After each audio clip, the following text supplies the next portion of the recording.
The story begins on a frozen battlefield. A lone white bird perches atop a sword, its gaze fixed on the horizon. Below, a lone swordsman stands amid a sea of corpses, hundreds, maybe thousands, strewn across the ice. Blonde hair frames his face, fur trims his shoulders, and golden armor glints in the pale sunlight. In his hand, he grips a blade that reflects the shapes of countless beasts and monsters. The scene shifts. Dragons fall beneath the same sword, their massive forms shattered by its unstoppable edge. Countless wars, countless trials, countless heroes, each wielding the same legendary sword. Text appears. I always existed at the center of it all. I existed as the magic sword, Gruhorn. Cut back to the swordsman, now surrounded by orc-like monsters. Red auras pulse from their massive axes as they charge. No longer merely a sword, but a knight, he stands firm, gathering a swirling, intense blue aura. Snow-covered mountains and frozen valleys, stained with blood, remain eerily silent. The only sound, the war horn heralding the dawn. A man blows the horn, and the soldiers behind the swordsman surge with energy, their cries blending into a single, thunderous roar. The swordsman stands at the forefront, the hurricane of aura radiating from them all. A system notification appears. Large-scale war initiated. 4 seasons. Poem of Winter begins to play. He steps forward. The soldiers march with him, all emanating the same blue aura. The swordsman cuts down hundreds, no, countless orcs and monsters, relentless and unstoppable. The sword seems to speak. All of them were my friends, my teachers, my disciples. The myths they achieved, all stemmed from me. In one striking panel, the swordsman holds his blade aloft, golden light blazing in his eyes as he slaughters all foes in his path. In this era of tribulation, they shall rise once more as legends. The scene finally shifts. The sword is driven into the ground, gleaming in the sunlight. Blue clouds drift across the sky, and forests and mountains stretch beyond the horizon. Gruhorn stands immortal, waiting for the next story to unfold. A mysterious figure appears, surrounded by a glowing aura, a bright light radiating from deep within its chest. A voice speaks. I was reincarnated as a sword. Over hundreds of long years, the sword met countless masters. Scene after scene shows it being wielded by different warriors. Each one became a hero, remembered throughout history. And I made them into legends. Then, one figure stands out. A man clad in steel and gold armor, wearing a long red cloak, holding the same sword. Massive wings are severed. Giant skeletons collapse. Enormous wolf monsters are cleaved apart in a single flash. The sword introduces him. A boy born in a nameless rural village, Leon Burke. Orcs fall, goblins are slaughtered. Together they roam the world, achieving feats no one else could ever match. Cut to a frozen mountain range. Lightning crashes across the sky. Leon Burke stands alone, coughing violently, blood dripping from his mouth as he leans on his sword. Before him stands a colossal frost dragon, roaring as it gathers immense energy in its mouth. Leonberg tries to stand, but his body trembles. He looks utterly defeated. The dragon fires. But in that moment, Leonberg grips his sword and blue aura erupts from his body. He smiles. Let's go, my friend. He charges. With everything he has left, he leaps into the air and slashes. The blade tears through the dragon's neck, and its massive head crashes into the snow. When we defeated the white dragon of the Frost Mountains, the sword narrates, my comrade became the ruler of a kingdom.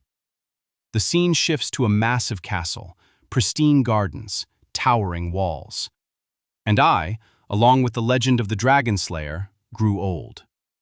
A final request echoes from the past. Please look after my descendants. Suddenly, the sword feels itself being shaken. Why is it so noisy? Ugh, how annoying. What insolent fool is shaking this body? The sword is being swung wildly. From now on, the master of this sword is me. A fat boy shouts, spit flying from his mouth. A knight panics. "Your Highness, that is an item only His Majesty is allowed to touch." The sword thinks in disbelief. "A prince? This pig?" The boy, blond, clearly a descendant of Leonberg, glares furiously. "There's nothing in this country I can't touch. Even gods should shut up."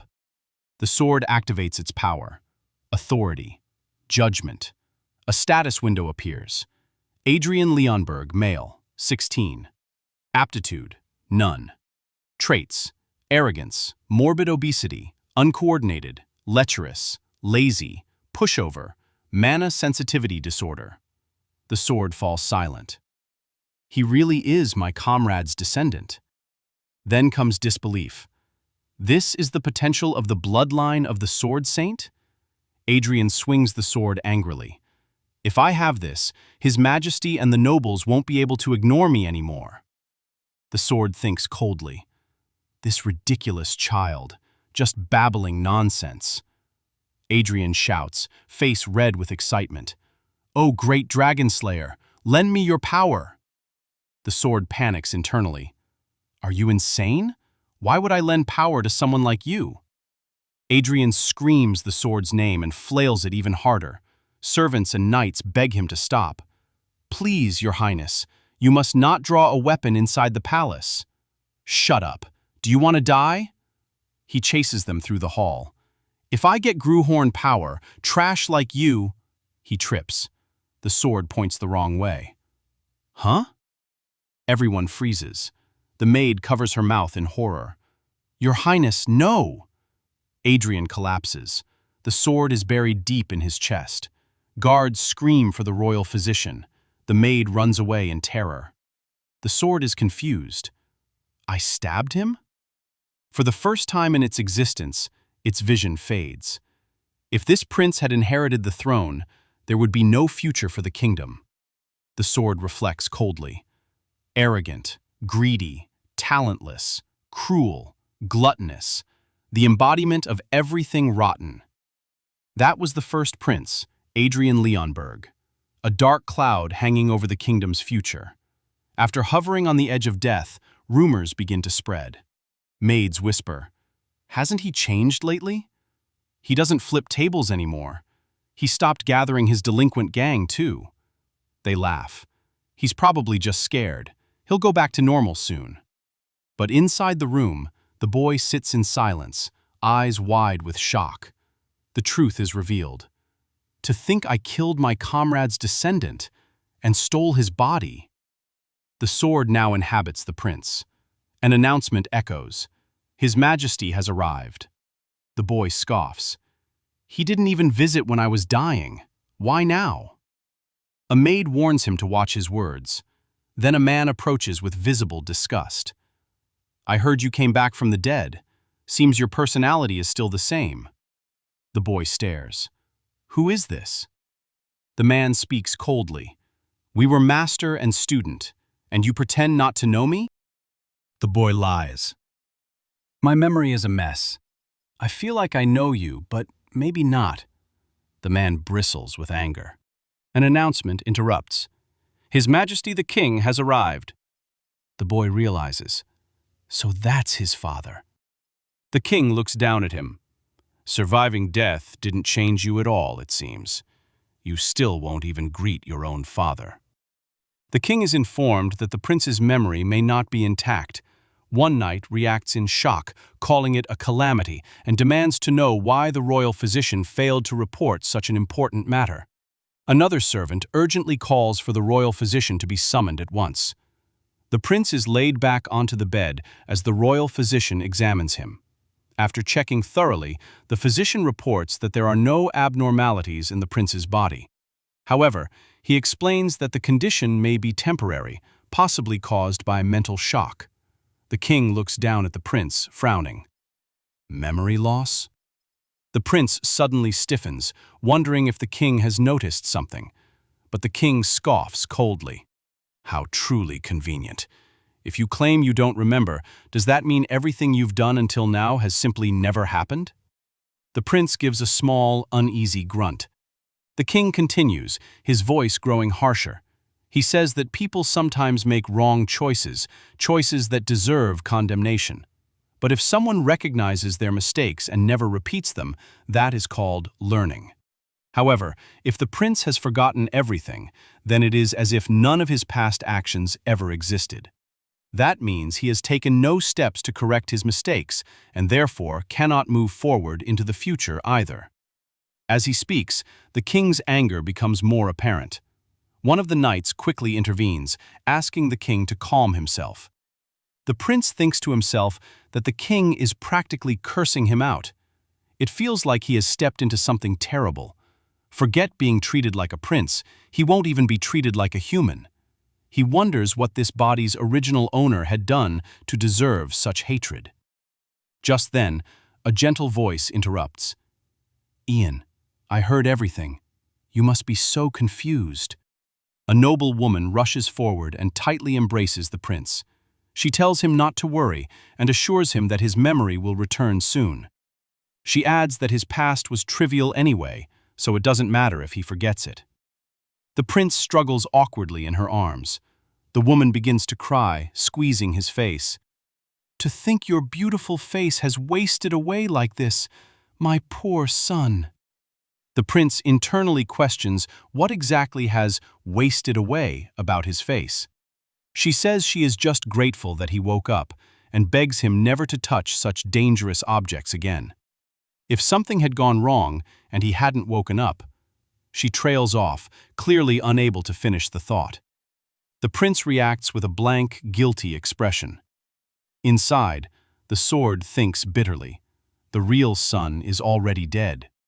He silently apologizes, realizing how heavy this situation is. The woman says she will come visit again soon and tells him to rest well before finally leaving. The prince exhales slowly. His comrade once begged him to protect his descendants, yet he killed one of them with his own hands. It wasn't intentional, but the result is the same. Since things have turned out like this, he decides he has no choice but to live properly, for the dead boy's sake as well. He reflects on his past as a sword. His entire existence was spent cleaning up after others, and now he is trapped inside a fat body with no talent. But it doesn't matter. He has raised countless heroes before. He can do it again. First, he needs to forge a mana heart. He sits upright and begins to breathe deeply. Blue light gathers around his body, swirling as energy condenses in his chest. But suddenly, the light flickers and disappears. The prince freezes. The mana disperses completely. This body cannot accept it. He tries again, and again. No matter how many times he attempts it, the aura forms and immediately collapses. Finally, he falls to the floor in frustration. What kind of garbage body is this? Adrian lays on the floor, anger blazing in his eyes. He thinks to himself that if he had his original body, he could have fixed everything easily, forced mana into his constitution, and corrected it without issue. Suddenly, a voice interrupts him, politely excusing itself for the intrusion. A servant steps into the room carrying a steaming pot on a tray. "This is restorative medicine sent especially by Her Majesty the Queen," she says nervously. "It may taste bitter, but it will be very good for your body. Please consider Her Majesty's feelings." The servant gulps and glances anxiously to the side, sweat trickling down her face. She silently prays he doesn't throw the bowl like last time. Adrian freezes, eyes widening. "That contains mana," he thinks. Instantly, he grabs the medicine and begins chugging it down. The maid stares in shock, unable to believe he is actually drinking it. Once he finishes, he sets the bowl back on the tray. "Are you satisfied? You may leave now," he asks. The maid bows quickly. "Ah, yes, Your Highness." Adrian grins to himself. "Good. Now, let's try again." He focuses, attempting to form a mana heart. This time, it works, though the mana is tiny and insufficient. It's so weak it would scatter in a single day. He turns to the servant. "Do you have any more of that medicine?" She nods nervously. A few days later, Adrian stands with a grin, energy coiling in his palms. Finally, he can create a mana heart. His body, unfamiliar as it is, allows him to attempt it. Countless times before, he had forged mana hearts with ease. Now he could do it again. Suddenly, his eyes widen in shock. Pain rips through his chest. It feels like my insides are on fire. My chest is going to explode. Making a mana heart was always painful. He grits his teeth, refusing to lose consciousness. If he passes out now, mana backflow would tear him apart. He drops to his knees, gripping his chest, focusing. Clenching his fists, he seizes the wild mana and guides it slowly along the path of the heart. A calm pool of blue forms, and the new mana heart slowly solidifies. His eyes snap open. He smiles. This time, the mana heart isn't for someone else. It's for him. I did it. It's complete. I made a mana heart. A system window pops up. Mana heart has been created. Adrian frowns. A status window? It looks like the messages he used to send to his masters when he was a sword. Another notification appears. Restoring connection to the origin. He has no idea what it means. Connection restored, but the status is poor, extremely unstable. Most authorities are unavailable. One by one, new abilities appear. Authority, judgment, available for limited use. Adrian tests his vision, focusing on a leaf on a tree in the distance. He can see clearly, more than before. From outside, the maids whisper and laugh. He hears every word. His sword senses may be diminished, but the abilities are slowly coming back. Another system message. Internal mana fully depleted, forcibly terminating authorities. Adrian clenches his fist, grinning. Once my mana pool grows, there will be changes. But hunger strikes him. Someone promises food will be brought, yet Adrian thinks he must first adapt to this human body. Later, the queen visits, smiling proudly. She praises him for finishing every drop of the medicine she sent and says he must now treasure his body. She gestures to a man. Do you recognize him? Adrian looks up, confused. I do not. The man sighs. It seems he has truly lost his memory. The queen insists. You must help this child, brother. After all, isn't he your one and only nephew? Adrian studies the man. He doesn't seem fond of him. I can only help him remove some of the flab, he thinks. Nothing more. Don't expect anything else. The queen insists that even that is enough. Adrian is still confused, staring at the man, who looks at him with disgust. In the next scene, Adrian is slammed to the floor. From now on, the man growls, eating, drinking, breathing, everything requires my permission. Expect to be treated like a prince? Give up now. Try your best, and perhaps I'll teach you a shred of our family's secrets, or horsemanship. Adrian seethes. How ridiculous. The undefeated knight, the master of the founding king, is now my instructor? The man continues, observing Adrian trembling. You must be so resentful. Angrily, Adrian mutters, Uncle, let us make a bet. Within half a year, I will make you acknowledge me. If I fail, I will do whatever you say. But if I succeed, you must grant me one wish. His uncle raises an eyebrow.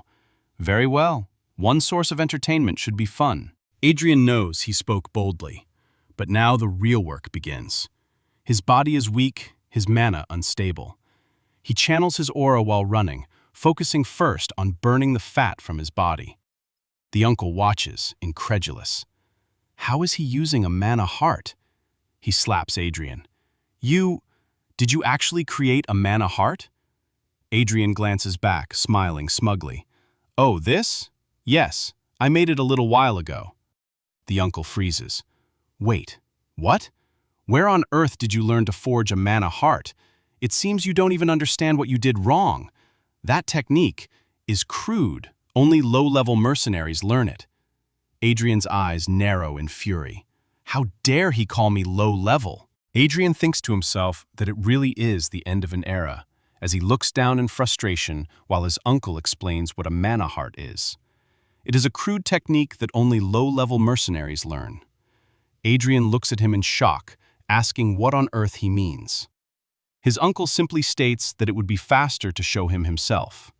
He tells Adrian to watch closely as he forms a ring of mana in his hand, the ring of mana reflecting clearly in Adrian's eyes.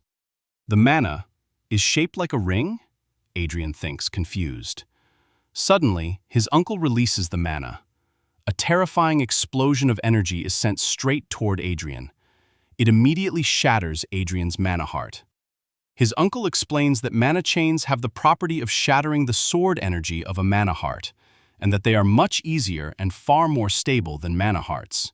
Furthermore, even a prestigious noble family, the Eli family, stubbornly stuck to mana hearts and fell into complete ruin about 100 years ago.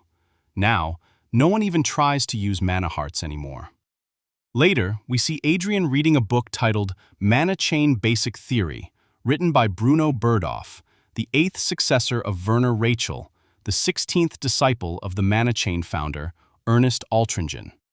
As he reads, he thinks to himself how times really have changed. While mages use circles and knights weave chains to gather mana, a knight's stage is divided by the number of woven chains: single chain, double chain, triple chain, quad chain, and pentachain. As he closes the book, he states that this technique is not complete garbage and nonsensical like he originally thought. While looking at the back of the book, he notices one of the names: Altringen. Altringen. He feels like he has heard that name somewhere before. Ah, a very long time ago, he met someone who introduced himself as Ernest Altringen. Someone who came to see who was more worthy of the name Sword Saint. That man used some sort of strange arts that were neither swordsmanship nor magic. He grins to himself. No wonder that name sounded familiar. While sitting at his desk, he wonders what happened to that guy again. In the next scene, we see the prince stretching as he prepares for his next training session with his uncle. Just then, his uncle interrupts and asks if he read the book last night. He says that Adrian must have grasped the situation by now and must have realized how foolish a choice he has made, wearing a smug look. Adrian replies calmly that he doesn't feel like he made a mistake in the slightest, grinning at his uncle. His uncle scoffs, thinking that Adrian either doesn't want to admit it or still hasn't grasped the situation. Just then, Adrian says, "Not all mana hearts are the same mana heart, you see. The phrase difference in class. Have you heard of it, uncle?" His uncle replies that he wondered what nonsense Adrian was spouting. He says that there are occasionally people like him among mercenaries, people who delude themselves into thinking they are heroes from centuries ago. He asks Adrian if he knows what happened to all those mercenaries. They all fell into oblivion, unable to surpass even 2 rings. He tells Adrian that if he is different from them, then he should try defeating a double-chain knight. If he succeeds, then his uncle will become his guardian, just as his mother wishes.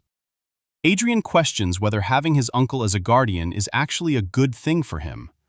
That is something he is really not sure about. This seems to genuinely upset his uncle. The mood suddenly changes. His uncle asks if Adrian really just questioned his qualifications as a guardian. He introduces himself: the Count of the Kingdom, commander of the Northern Army, master of the Black Lancers, and one of the 5 lions who serve His Majesty. He unleashes a terrifying aura, breaking the ground and sending debris flying everywhere.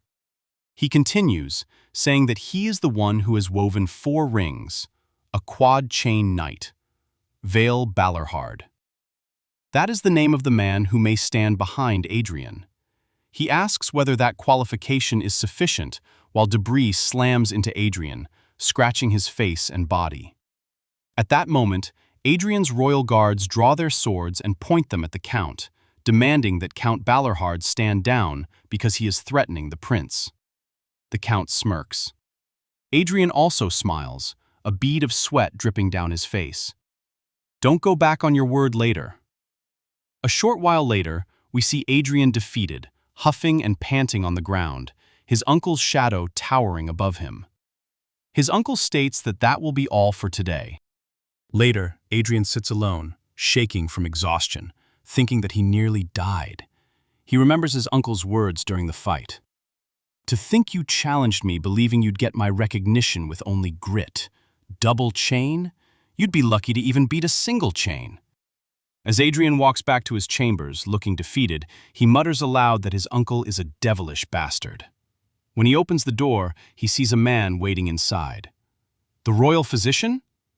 The man humbly says that he is honored that His Highness remembers such a lowly servant. Adrian asks why the royal physician is here. The physician replies that the queen ordered healing magic for him. He tells Adrian to come closer as he emanates a golden aura from his hands. This angers Adrian. He kicks the royal physician out, shouting that he doesn't need it and that he should leave immediately. He is furious because all the suffering he endured today would be meaningless if it was simply healed away. The knight guarding the room looks completely confused by Adrian's behavior. Just then, someone barges into the room. "Brother, are you here?" It is one of the younger princes. While Adrian eats his meal, his guard leans in and whispers, "It is His Highness, the third prince." Adrian thinks, "The third prince? Really, that guy?"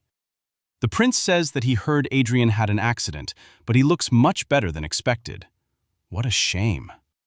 Adrian, clearly annoyed, asks what he came here for. Did he just come to pick a fight because he has nothing better to do? This genuinely irritates the third prince. With a look of bitterness, he thinks to himself, "Says the fool who stabbed himself with a sword." He then says that he heard an interesting piece of news. He heard about the bet with Count Balerhard and something about dueling a double-chain knight. He smiles mischievously, stroking his chin. "Well then, how would you like me as your opponent?"